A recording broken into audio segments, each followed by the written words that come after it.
was for you, gave your heart away. Think was before you let someone say. All right, so today it's Marina and I again, and today we're going to talk about what's the subject today? Finding a good match for you. So finding your other half, your true love, your forever, and just to pick the right person for you. Yeah, and that's a question we get at the schools all the time. Like, we have a question box we'll leave at the end of a class and ask any question you'd like. We have 10 lessons, and so every end of the class, they'll put a sticky note in there. How do you find the one? And we're like, okay, that's a really broad question. So we can't answer that question for everyone because it's different for everyone. But what we can do is we can give you 5 ways to find a good match for you. And so that's what we're going to be talking about today here in the Relationship Experience Podcast. Alrighty, so I will go ahead and take it away with this. First thing we're going to talk about, personality test. Marina, dive into it. Yeah, so it's really important to get to know your other half or your special person's personality, especially when you start dating. I think in our program we provide a personality test. It is based on 6 colors. 6 colors. Yeah, 6 colors. Yeah. And you get to see different personalities. They describe different personalities. And it's important to know them because for example, if you start dating someone who is completely opposite from your personality, like for example, you're a yellow and you start dating a red, that's going to be, the red is probably going to overcome you. Yeah, that person will tear me up. Yes, because emotionally. Yeah. In the description of a red, it's like they're the leader. They just overtake any personality, honestly. Mm. Reds are considered that people who are leaders, like presidents, are considered reds, you know? Yeah. And then yellows, how Krista, our coworker, describes them, they're the golden retrievers. They're just always agreeable to anyone. Yeah. So it's important for you to get to know the other person because or else it's going to create conflicts. It is, I know sometimes we say that opposite attract, right? Attract. And that might be true. My husband and I are completely opposite, and that was one of the things that I loved about him. But sometimes it creates a little bit of problems because we're so different. We have learned to match our personality just to kind of like compromise. And I got to know what he likes. Yeah. But I think I should have taken more time, and I think, again, if we're talking about giving you tips, giving you advice in relationships, always take relationships slow. That's going to be the key to having a healthy relationship. Yeah. Because once you get to know the other person, you get to weigh the outcomes. You know, like, do I really want to compromise with that person? Because we're totally different. Yeah. Do I really like the difference in them? So it just depends on your choice, right? Like in your decision whether you like to date that person. And again, we encourage you to take a personality test. We have our own. There is many out there. There's a lot in the internet. If you want to search for any, I know there's the Enneagram. I have done that before. I'm a 4. I don't know if you recall any of that. Yeah, I don't recall them. I've taken multiple personality tests, but it is advised to take a personality test with that person to see if it's complementary. It's also fun because you get to learn about them. You get to learn about like their extremes, what ticks them off, and you get to learn about their positive sides, like what's the things that they positively carry with them. If you're a purple, you're a really good note taker. You might be really good at finances, attention to detail. If you're an orange, you're spontaneous. Some people love spontaneous people, right? Like, hey, let's go on a vacation tomorrow. What? All right, let's do it, kind of thing. Or you might like people that are like me, a yellow. Yeah, I'll do the dishes for you. Oh, I'll wash the clothes too. You don't have to worry about that. I'll do your nails while I'm at it. I'm just kidding. But you get what I'm saying? Like, really, really important to take a personality test so you can kind of get to know a little bit about them. I won't tell you everything about them, but it'll give you surface. That way you kind of know whether like this might be a good fit or not. Even if they're opposites, it still can work, right? Yeah. It's just going to take a little more work. They complement. Sometimes Yeah. the opposites complement each other. You know, like they make it work. Yeah. And I think it's a compromise there too. Like you have to compromise whether you compromise with the extremes of the other personality. Yeah. Not necessarily like kind of like put it under a rug. I'm not gonna listen to that Yeah. thing that bothers me, but like kind of like, okay, I know you're like this. I get to know your personality. Mhm. I know that you react like this to things, and just make it work. You know? Yeah. Oftentimes we look for things that we don't have, right? So when we look for people, we look for a person who has qualities that we don't have. So we do look for opposites. It's how you have the conversation with them that matters. Like it's how you deal with the arguments that matter. That's really what's going to determine if you succeed in the relationship or not. Yeah, definitely. And I think we can move to the next point because that goes along with personality, right? Yeah. Once you get to know the other person, you should get to know Their values. Yeah, values are super important. Although maybe in high school you're not thinking about, or middle school you're not thinking about values, you will be once you start moving forward. After high school, you're going to be thinking about that a lot more. I'll give you a prime example. I have a friend who got married, and he got married within 3 to 6 months after graduating. And that's when he really realized like values do matter. His dad was an alcoholic, so he's like, I don't want alcohol around me. I don't want to see alcohol. None of that. But so the party they made was a non-alcohol party, but her family came, and they have a different set of values, and so they brought alcohol. You know, like the hieleras, the fridges. Yeah, put the alcohol in there, and he was kind of like, hey, we don't want alcohol here, and it caused friction between him and her family. But if he would have got to know her a little bit more and talked to her and asked her more about her family, then he might have been able to find solutions for that. So there was no friction at the moment, you know. And so some people have values like that, like they don't want alcohol. There's other people value their family. Family, Something yeah. as simple as your family. Like Yeah. if you're really close to your family, and the other person maybe grew up without being close to their family, and they're just trying to pull you away from your family, that's going to cause a lot of friction too. Yeah. It's really important once you decide to commit to a relationship, right? aka marriage, you know? Like, who are you gonna hang out with, right? Yeah. Like, if you're really close to your family and the other person's like, no, you're staying with my family, we're not going over your families, that's definitely creating some conflicts there, right? So talk about your values about family, about your religion. Yeah. Definitely, like, that's a main one. Like, if your religion is important to you, maybe have that value match with that person, right? Yep. So it's really important to have matching values and talk about them. Yep. Again, the key to any good relationship is having a good conversation about it. Yeah, and what's amazing is all of these are going hand to hand. So first, we talked about personality test, get to know the person on a surface level. Then we talked about values, get to know them on a deeper level. Now we're going to talk about having similar goals. Do they have goals that are similar to yours? And that's super important. We'll talk about it right about now. So it's just as simple as, like, for example, if you're in high school and you really want to go to a certain college, right? Like a prestige college, Harvard. Yeah. And that's a goal of you. And you meet someone who doesn't really care about finishing school or like graduating high school, and that's it, right? For that, and there's nothing wrong with that. That's totally okay if that's your choice.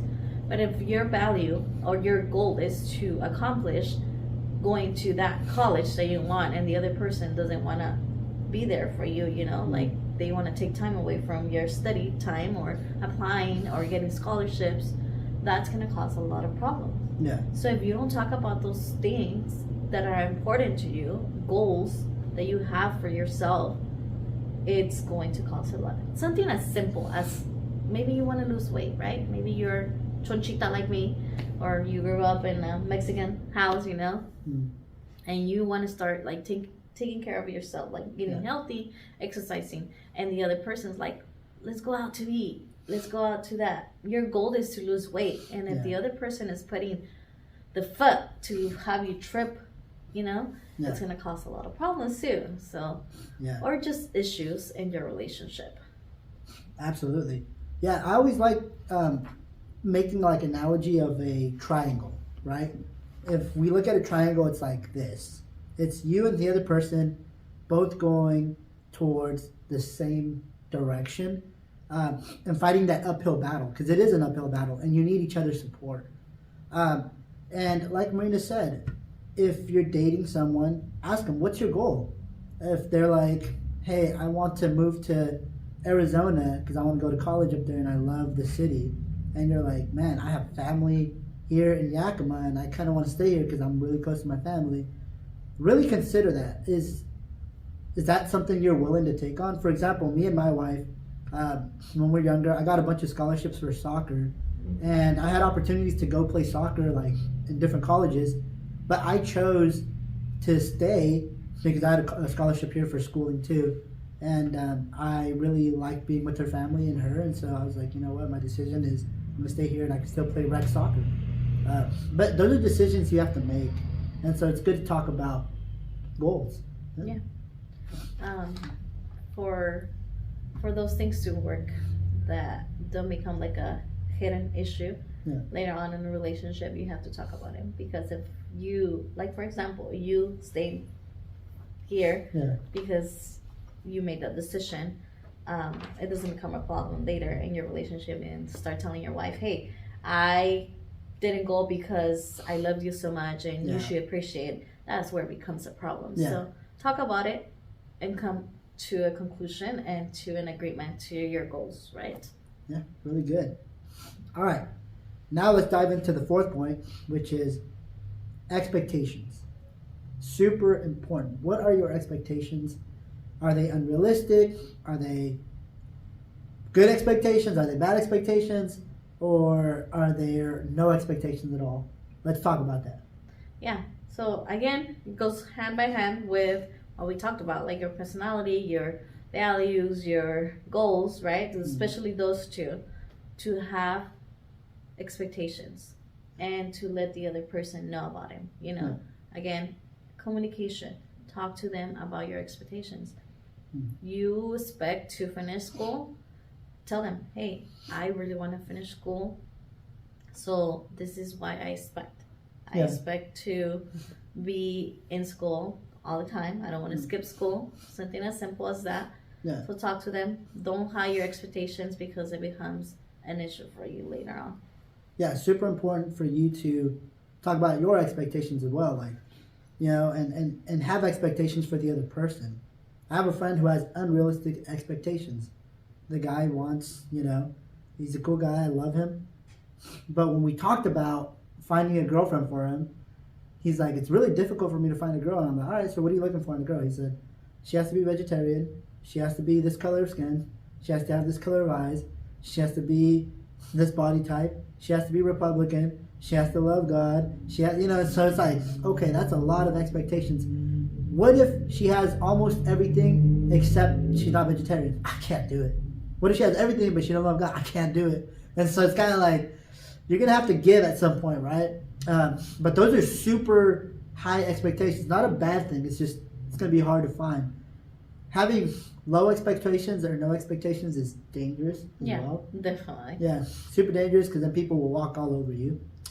So you're not going to date someone just because they have goals, right? So you have to have some sort of expectation. Like, it could be as simple as the looks, what kind of expectation do you want? Like, you want somebody skinny, you want somebody chubby, it just depends on your taste, right? And if you are aware of what you like, especially in what you're looking for, having a good expectation, it's a good thing for a relationship to start. Super important, yeah. So set expectations, and it could be something as small as opening the door. You want someone who opens the door for you. You want someone who cooks meals for you, someone who's good at cooking. Another thing would be someone who's good at finances. Yes, definitely. That's one yeah. of them. That causes a lot of problems once you have a committed relationship, right? Yeah. If you know that you want to keep a budget, and if you start dating someone or you committed to a relationship and that person is not responsible with any financial issue or financial just like financial, they just keep maxing out the cars and stuff. Yeah. And if you didn't let the other person know about it, right, it's going to cause problems. Yeah. So have expectations, have good expectations. You get to choose what that is, but it's very important to have 3 solid expectations that someone can meet. And I think the rule of thumb, the reason I say 3 is because if you can meet their top 3 expectations and they can meet your top 3 expectations, it's going to work out. Simple as that. So set those expectations. What are the 3 things you expect in a relationship or from a person, and go from there? Let me ask you a challenge question. Oh, okay. Should you let the other person know your expectation in the first date? What do you think? I think it's important to talk about boundaries, maybe the first, second date, but expectations would be scary the first date. Yes. You might scare them away. Yeah, so These are the 3 things I expect, or whatever. Yeah, you're gonna scare them they away. probably think that, Yeah. oh, she's cuckoo or he's cuckoo. Yeah. But it takes the time. Again, take it slow. Get to know the other person, right? Get to know their personality. Yeah. Maybe they'll freak out. They'll probably let you know too. Like, let's say you go on a date, right? And you don't open the person's door, and then you don't pay for their meal, and they expect a hug at the end of the night, and you don't do none of those 3 things, and they have those expectations, you're probably not going to get a second date. You get what I'm saying? Yeah, definitely. So body language will speak louder than words. So definitely. all right, and so now we're at the last point. Spending quality time. What does that look like? Defining quality time is super important. I'll tell you what, especially because in the beginning when you start dating, like, our brain chemicals are going haywire. Yes. We are Glitter starstruck. sparking. Yeah, we look at them and we can't help but smile. They cuss at us and we're like, that was kind of cute, It's just, you're so head over heels that defining quality time is super important. What's your boundary on quality time, and what do you think is a good rule of thumb, Marina, for students to have? I mean, it just depends on the person, right? It just depends on your family too. I mean, coming from a Hispanic family, you know that you're not allowed to go out. I don't know about nowadays, but back in the day, if you had a small sibling younger sibling, you would have to take your younger sibling because that would protect you from having some high risks, with that person. But it just depends, again, on your family. How much time are you able to spend with that person? Yeah. What we recommend is to actually not spend 24/7 with that person, right? Mm-hmm. Because that might be infatuation instead of having the real love, what we call real love, having a good relationship. So again, it just depends. I mean, if you have a goal, going back to goals, and like practicing for soccer, you're not going to spend a lot of time with that other person because you have other duties, you have other chores, you just have things going on in life. You can't expect to be, again, 24/7 with that person. Yeah. So good example, if it's a good rule of thumb to look at. You're in school, you have sports, you want to have good grades, and you want to graduate. If you find the relationship taking over those good grades, the sports, the family time, then that might be a good time for you to be like, I need to step back and create a boundary here where I'm going to give this person that I'm head over heels for, which is very difficult, but you have to do it because it's the healthiest thing for you. I'm going to just put a time on it, an hour and a half. We're going to hang out, we're going to talk at a public place too, so place and time is important. And that would be important because that would fill in the gaps for you being able to get your grades, still keep your grades up, play sports, and spend time with your family as well. It's totally normal. Like if you want to be with that person all the time, right? Because you really like them. Yeah, It's totally fine. You have all those hormones, like Adrian mentioned, going crazy in your brain. We like people. Like I love my husband and I want to be with him, but I know that he has to go to work because we need to make money, right? I have to be to work. Yeah. So it's just a balance, I think. Yeah. Creating and you have to be intentional too. Yeah. Of creating a me time with the other person, right? Yeah. When yeah. it comes to marriage, for Oh, example, yeah. I mean, you have to be intentional, right? Yeah. Especially when you have kids. I have kids. Now we're talking about I'm just giving you the spectrum of when you have a family. You have to be, intentional. We're gonna go out on a date, or we're gonna go to the park, take the kids. Something as simple as that. That's something that we do. Like we're gonna take the kids ride bikes, right? Yeah. We're gonna talk about it. A lot of times, honestly, for me, spending time and talking to my husband, it's just a night. Like everybody's quiet, we're in bed, we're just talking. Pillow talk. Yeah, pillow talk. Yeah. So, again, it's different when you first start dating. Maybe you're talking to that person on the phone, right? How often should you talk on the phone? Yeah. How often should you text that person? Yeah. And I think we kind of talked about red flags too. If that person's constantly texting you and calling you, that should be considered a red flag, guys, according to our last video. So Yeah. So watch out for those. Watch that last video. You want to make sure you get that. She gave you a little sneak peek. But with that said, let me go over all the things we talked about. We gave you 5 points today to find a good match. First one is take a personality test together. Second one is do your values match. Third one is what are your expectations and can they keep them? Fourth one is spend quality time together and what does that look like? Okay. So thank you for watching our episode today. We hope you enjoyed it. We hope you learned a lot. And with that said, this is the Relationship Experience Podcast. Follow us on Instagram at Think Twice Yakima and subscribe and like.